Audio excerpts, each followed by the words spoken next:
Yes, ready, start.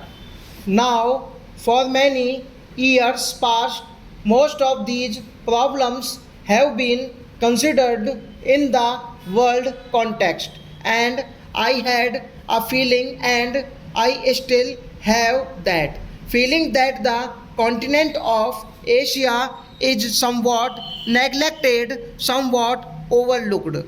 It is not considered important enough for as much attention to be given to it as is given to certain other parts of the world. Possibly that has been so because most of the people who were considering these problems were themselves intimately connected with the other parts of the world, and naturally they thought of them in the first instance. Naturally also, if I have to consider these problems, I would attach more importance to Asia because it affects me more intimately.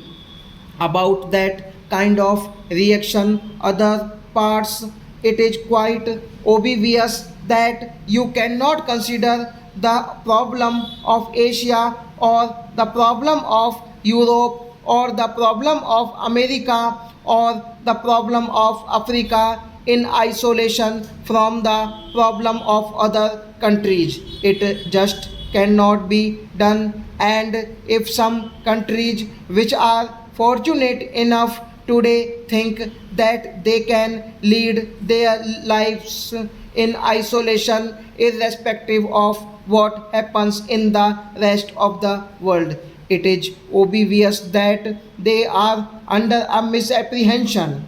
Today, if one part of the world goes down economically, it has a tendency to drag others with it, just as when unfortunately war breaks out, other people who did not want war involved. So it is not a question of the prosperous merely out of the generosity of their hearts helping those who are not prosperous.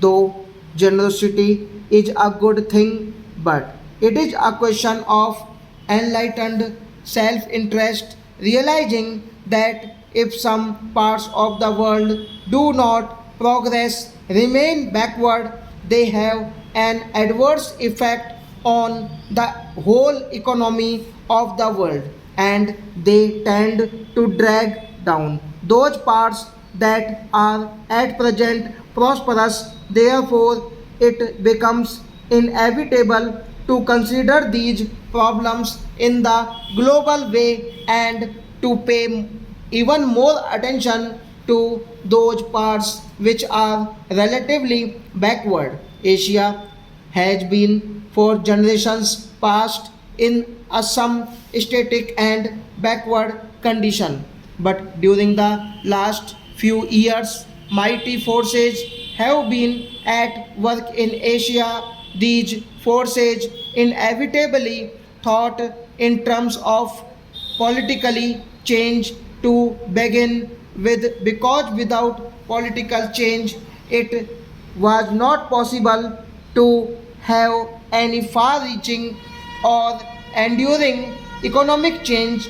Large parts of Asia were colonial territory dominated by other countries. From that connection, they have obtained some advantage sometimes, while it did undoubtedly, in a sense, shake up that static condition. At the same time, it tended to preserve it to for the benefit of the pupil. Stop.